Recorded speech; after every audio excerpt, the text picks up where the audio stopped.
कहानी की शुरुआत होती है 3 लड़कों से जो एक घर में चोरी कर रहे हैं। लेकिन तभी घर का मालिक वहां आ जाता है, जिसे देखकर 2 तो वहां से भाग जाते हैं, पर एक लड़का ऊपर ही छूट जाता है।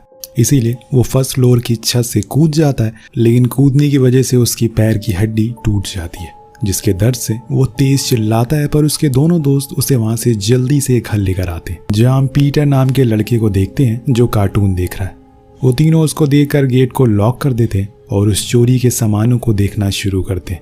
लेकिन पीटर वहीं गेट के पास बैठा हुआ उनकी बातें सुनता रहता है। अब अगले दिन हम सार्जेंट को देखते हैं जो रेस्टोरेंट के बाहर ही खड़े हुए थे। तभी वहां से स्मिथी गुजरता है जिसकी पैर की हड्डी टूटी हुई है।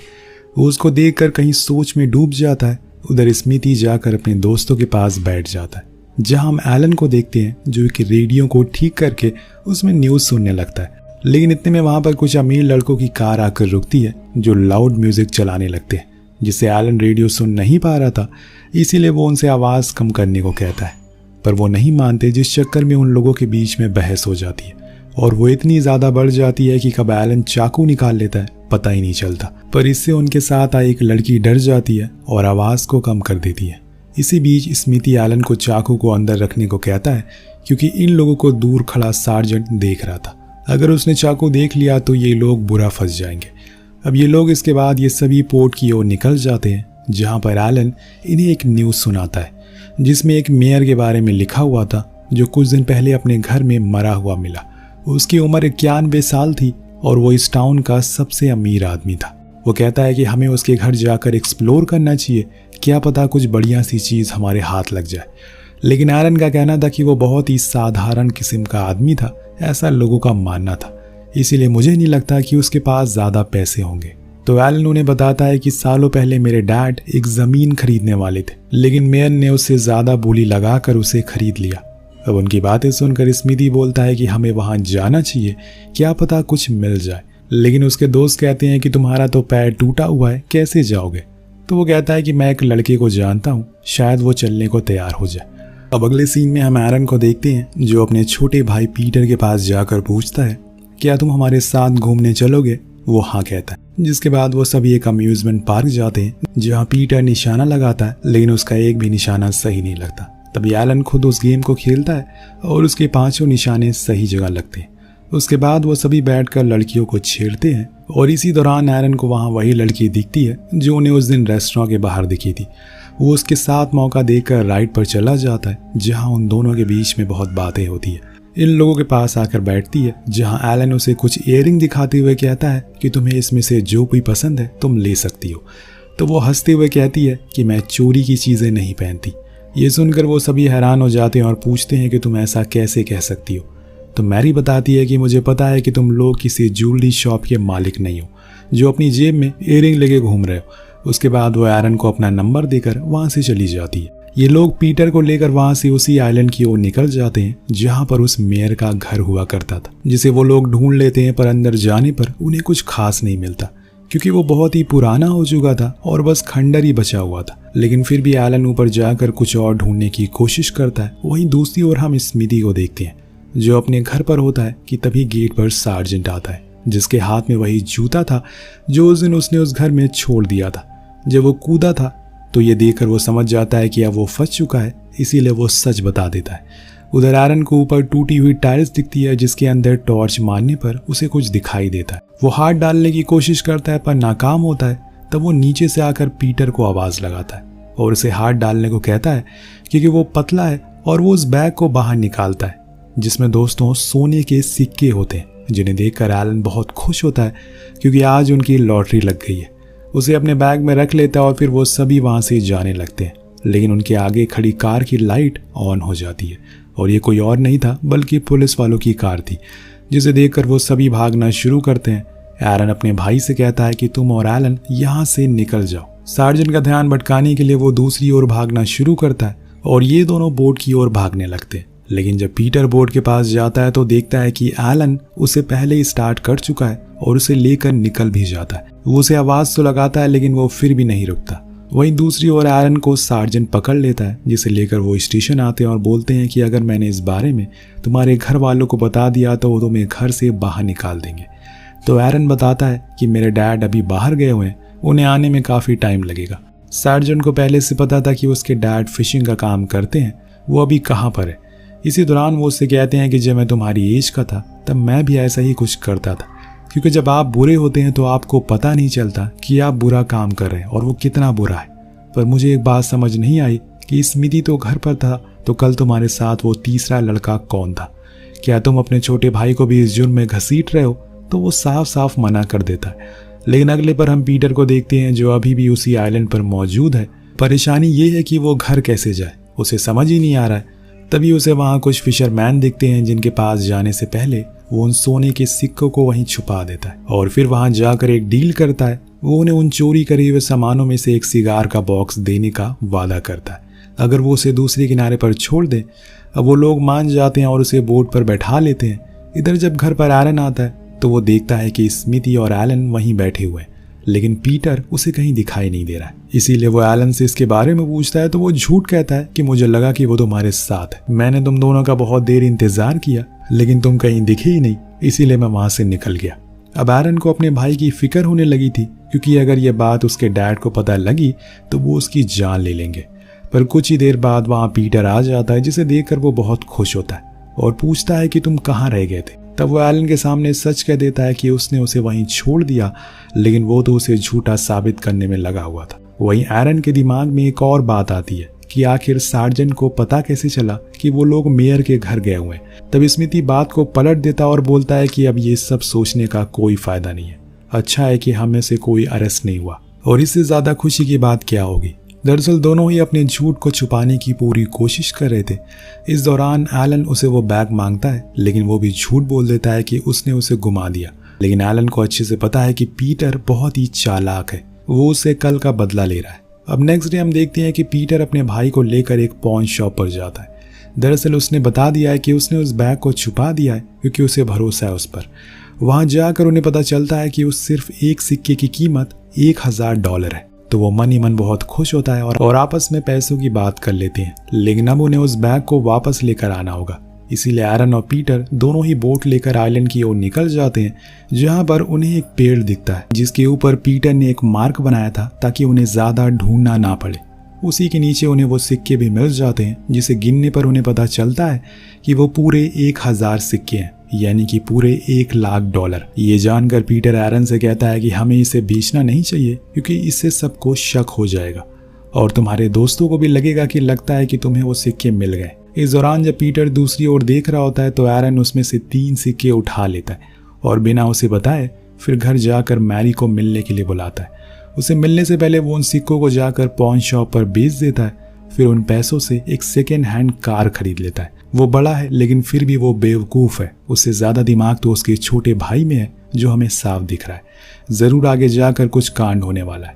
अब एरन उस कार को लेकर स्मिति के पास जाता है जहाँ पर मैरी भी आने वाली थी, पर स्मिति उसकी कार को देखकर हैरान होकर पूछता है कि ये किसकी है। तो वो बताता है कि मैंने अभी इसे खरीदा है। या स्मिति उसके सामने मैरी के बारे में कुछ झूठी कहानी बताना शुरू करता है और खुद के झूठ को छुपाने के लिए, जैसे कि उसे लगता है कि वही वो है जिसने सार्जेंट को बताया था कि हम उस दिन मेयर के घर गए थे।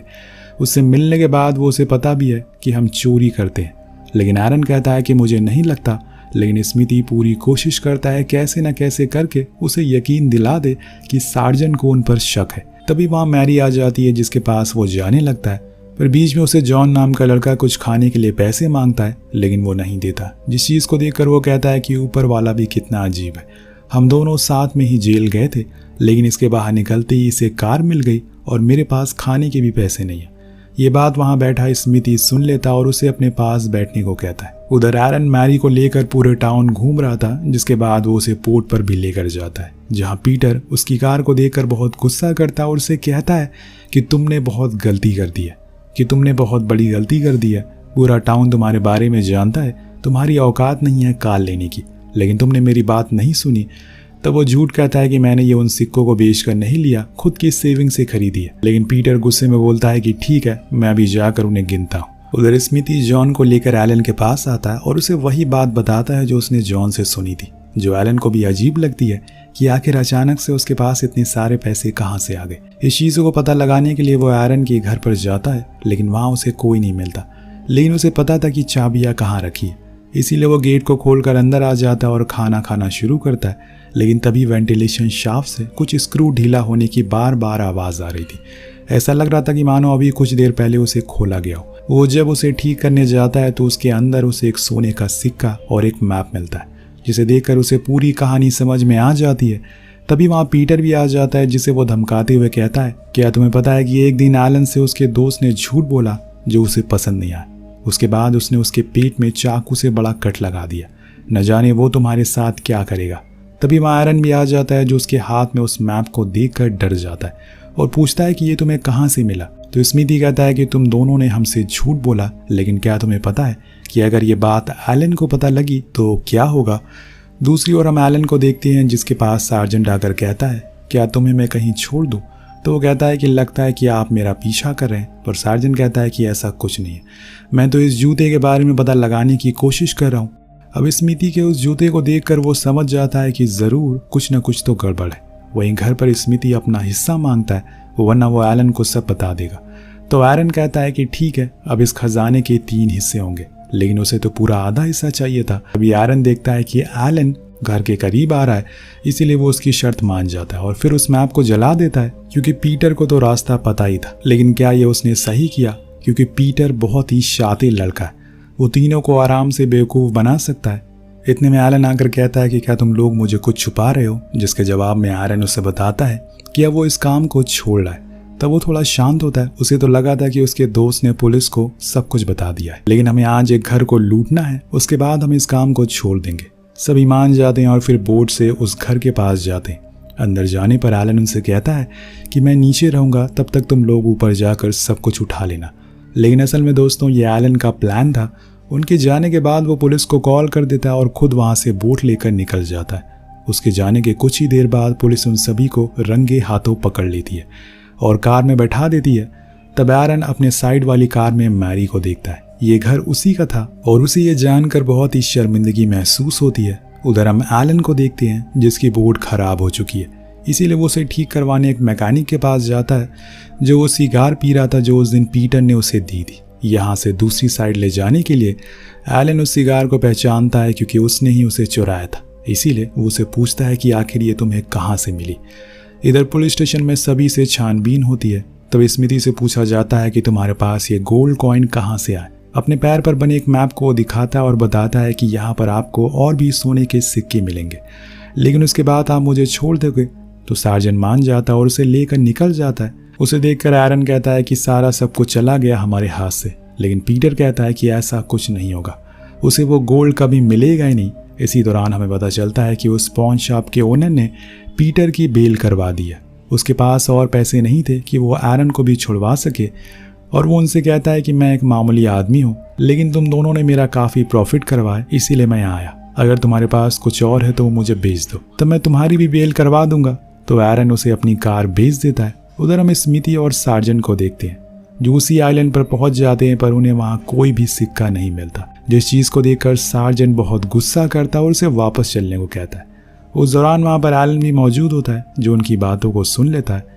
वहीं दूसरी ओर बेल मिलने के बाद पीटर फौरन पोर्ट पर आता है और एक बोट की मदद से उस आइलैंड पर पहुंचता है, जहां उसे पानी के बीच में गड़ा हुआ एक एंकर दिखाई देता है। वो फौरन उसके करीब जाता है। वहां हमें पता चलता है कि एरन की भी बेल हो चुकी है, इसीलिए वो बाहर आ जाता है, क्योंकि जिस घर में उसने चोरी की उन लोगों ने उसे माफ कर दिया। लेकिन बाहर आने पर उसे मैरी दिखती है, जो उसे बुरा भला सुनाती है और वहीं छोड़कर चली जाती है।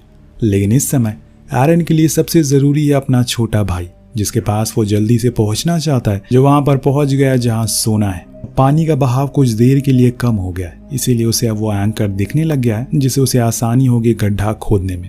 इतनी ही देर में एरन भी वहां आ जाता है और कहता है कि ओह, तो तुम्हें पता चल गया कि मैंने कहाँ सिक्के छुपाए थे। दरअसल इन्होंने उन सिक्कों को नीचे एक बॉक्स में छुपाया था, जो कि एंकर से जुड़ा हुआ था, इसीलिए इन्हें पानी भरने से पहले उसे बाहर निकालना होगा। लेकिन इस काम को देखकर ऐसा लग रहा है कि जैसे ये अब मुश्किल होने वाला है, लेकिन वो जैसे तैसे करके उसे खींचकर बाहर निकाल ही लेते हैं।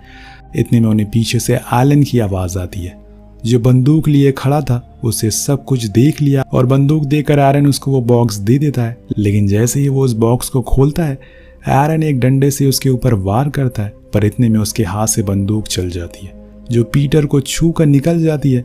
पर फिर भी वो बेहोश हो जाता है। उसके बाद एलन एरन को बहुत मारता है और उसे पानी में ले जाकर डुबा कर मारने की कोशिश करता है, लेकिन इतने में पीटर को होश आ चुका था। वो अपने भाई को ऐसे मरते हुए देखकर खुद बंदूक उठा लेता है और एलन पर शूट कर देता है, जिससे कि वो वहीं मारा जाता है और फिर वो एरन को बाहर लेकर आता है।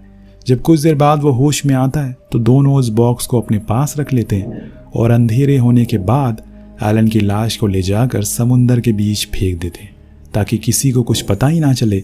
लेकिन पीटर को बहुत बुरा लगता है क्योंकि वो किसी को मानना नहीं चाहता। पर अब जो सो हो गया है वही सोचकर वो घर आ जाते हैं और इसी के साथ ये कहानी यहीं खत्म हो जाती है। मिलते हैं अगली वीडियो में। कहानी कैसी लगी नीचे कमेंट करके जरूर बताएगा। मिलते हैं अगली वीडियो में। Thank you so much watching. Peace out.